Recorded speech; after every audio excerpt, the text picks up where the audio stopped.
Hello everyone, welcome and welcome back. I'm Justine with State of Grace Tarot.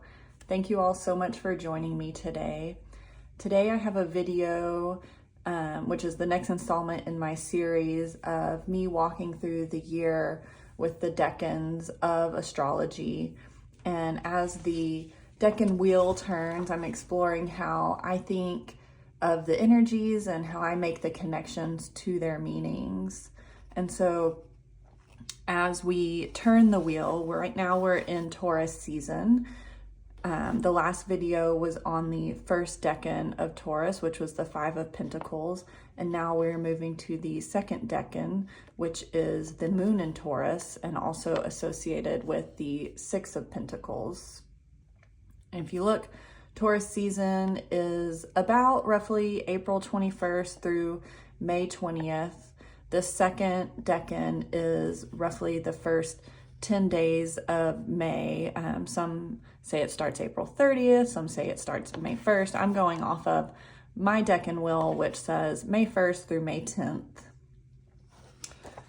And just a reminder, I am not an expert in all things astrology.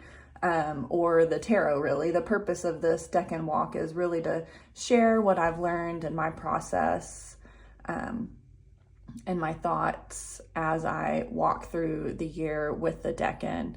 And so sometimes I go off on little tangents, and one of the things that I was exploring, I've dabbled in tarot for almost 9 years now, but I really only dedicated myself to the study of it within the last year or so.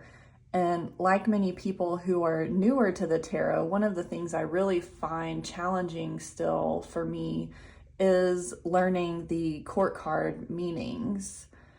And as I've been exploring this Taurus energy, I was thinking about how the energy kind of reminds me of the Knight of Pentacles energy in my mind, you know, that slow and steady, committed, reliable, dependable energy. So I was curious about where the Knight of Pentacles shows up on the decan wheel, and wouldn't you know it, we have it right here in Taurus. It's kind of funny because my decan walk has really been focused on the inner rings and the major arcana and the minors, the numbered minors. I haven't really been focused on these outer rings and the court cards so much. And so I thought it was funny that I completely missed this association and sort of came to it on my own. But I do feel like it makes a lot of sense for the Knight of Pentacles and the Taurus to have the similar energies and be associated with each other. So that was kind of just one of my tangents I went down as I was exploring these energies, and I thought I would share it with you all. All right, so getting back to what this video is really about, we're leaving behind the chaotic, challenging energy of Mercury and the Magician in Taurus with the Five of Pentacles, and we're making space for the moon to move into Taurus. So let me get rid of these guys.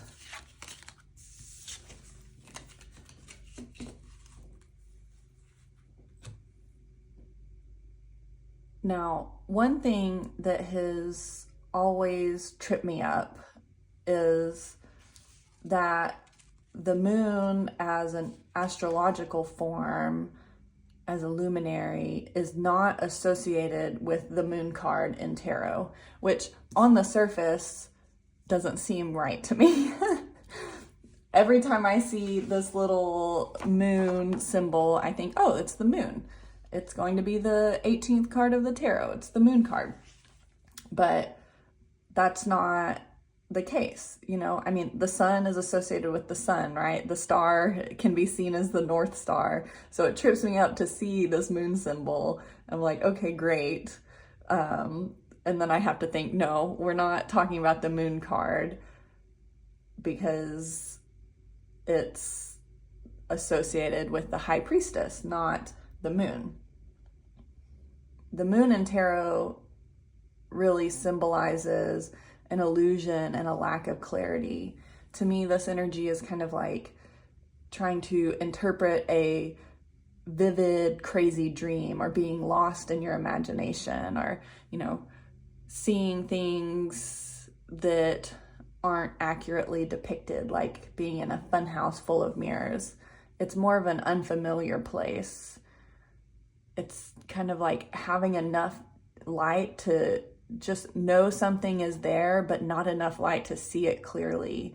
The moon, you know, throws shadows and makes small shapes kind of larger than life, which is different than the moon as an astrological body, which rules over our emotional need. You know, it moves through monthly cycles about every 28 days, similar to menstruating humans. The moon influences tides, and we can feel her pull on our emotions as she moves through her cycle. One thing to point out, similar to the sun in Aries, the moon in Taurus is exalted, and that means the energies are enhanced, allowing it to operate at its highest potential, which makes the moon's energy during this time extra potent. There's extra awareness. And the moon representing our emotional safety and how we express our feelings and intuition, the balance and understanding, the creative and mystical, are all the energies that are kind of associated with the moon as an astrological body. And so I feel like that's key to understanding the fact that she is associated with the high priestess in the tarot, which is one of my favorite cards in the deck. I mean, there's so much imagery here to work with. The high priestess, you know, she's about intuition and knowing. To me, you know, she sits on her throne in front of this veil. She's the gatekeeper of preserved wisdom and hidden truth. So if to differentiate between the mystery of the moon in tarot and the high priestess, I like to think of the high priestess as more of a personal mystery. Like, this is a person that's withholding information. It's more mystical. She's holding the information that she will teach you at some point once you're ready. Whereas the moon in tarot is more of a physical mystery. It's nature withholding the secrets. It's latent abilities in your unconscious. So there's a personal in your body mystery, and then the physical universal mystery, to kind of differentiate those two energies. And then one of the things that I really like, especially in this setup here, is, to me, the high priestess and the Hierophant are somewhat similar to the duality and balance between the Empress and the Emperor. I see her as somewhat of a counterpart or a partner to the Hierophant. You know, he's the ecclesiastical authority, and she's more of a universal, natural world, cosmic guidance type of authority. She's on the threshold of our inner and outer world, where the material and the spiritual world meet. In Jungian psychology, she holds the qualities of the anima, which is like the female aspect of the unconscious, the energy of the deeper layers of the self, or our shadow. One of the things in 36 Secrets, T. Susan Chang describes this energy as esoteric versus exoteric. Esoteric being the knowledge that is hidden, the inner knowledge, secret knowledge, and exoteric being knowledge that is public. It's revealed to others. It's the outer world knowledge. So the Hierophant governs all knowledge that's given and received, and the High Priestess governs things that only can be known in your heart and mind and not necessarily expressed openly. It's ceremony and outward projection versus the inner world and secret belief. And so these two cards together bring a balance in the earthly suit. And this balance causes people and plants to prosper and thrive. And that's what the Six of Pentacles depicts in the tarot. And this Six of Pentacles is, really associated with reciprocity and generosity. It's a give and a take, but that doesn't necessarily mean that it's an equal amount of give and take, right? So some people may have more to give than others. It's when you have enough abundance, and sometimes even when you don't, one of the ways to connect with the divine is to share your wealth. And that's not necessarily, monetary, but maybe there's other things that you have in abundance in your life that you can share with others. The sixes in tarot are about expansion, and this expansion in the earth suit is more of the physical plane, the material plane. So that's one of the reasons why this is called the Lord of Success in the Thoth Tarot. One of the things Chang points out in 36 Secrets that I kind of like is how the Six of Pentacles echoes the Hierophant card with the two people kneeling and the central figure granting them something. The coins in the Six of Pentacles, and then divine knowledge and tradition in the Hierophant. I feel like on the journey from the Five of Pentacles to the Six of Pentacles, these two people experiencing hardship have been shown mercy and given hope. What they do with that act of generosity and as they move forward is up to them. And so you can think, is it the High Priestess's influence on the situation bringing the mercy and bringing the generosity and that feminine caretaking energy? Is she the one showing us the way of bringing harmony between the inner and outer realm?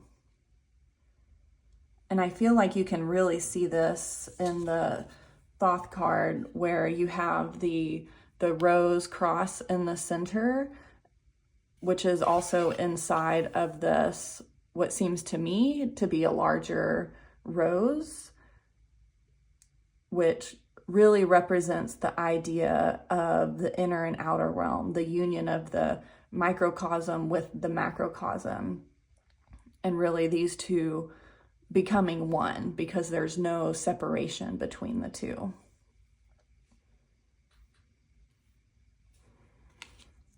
One of the exercises I've been reflecting on during this journey through the second decan, and I don't have the book on the table with me, but I've shown it before. It's from the Healing Burnout with Astrology and Tarot book. The author, Jackie, describes this idea of symbological adornment that's a universal language of self-expression, whether that's tattoos or jewelry or the clothes you wear. I know there's some necklaces I have that I put on when I need a little bit extra oomph and confidence and energy, maybe a little bit of protection from negative energies. I mean, I do wear my little evil eye bracelet every day. So I know there are things that I put on to, adorn myself.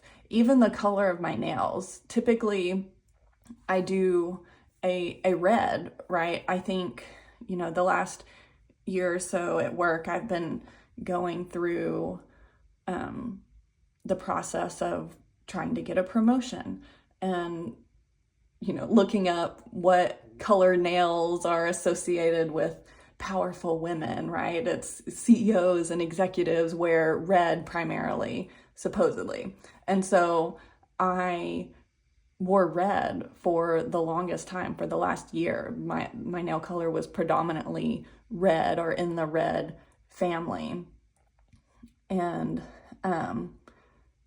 now this last time, I kind of wanted to take a softer approach and take a moment to just relax and have some calmer energy before I go back to the red, because I'll be honest, red nails are very bold and it's not my favorite nail color. I like to have a little bit more fun, and but I do feel like it did give the confidence and the energy.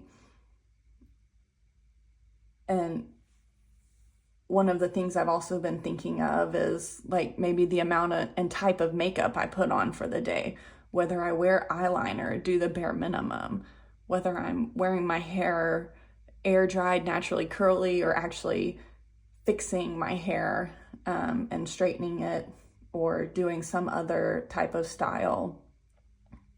This time and this exercise, I've really been reflecting on my choices and being cognizant and aware of the choices I make each day and what type of expression or energy I'm bringing about when I make those choices. So that's one of the things that I've been exploring this time. What ways do you feel like you're exploring like the Six of Pentacles energy in your life, or how has the Taurus energy shown up for you? Let me know how it is, and I think it'll be fun to kind of hear how these energies are showing up. I know there's a lot of people out there that are doing the Decan walks and, being cognizant of the energies that they're bringing. I think that's, kind of all I have as far as the Six of Pentacles energy for the day. Thank you all so much for joining me and exploring this decan with me. My next video will be on the third decan of Taurus, which is the Seven of Pentacles. I should have that out in a few days, and then I should be back on track with this series. I will catch you all on the next one.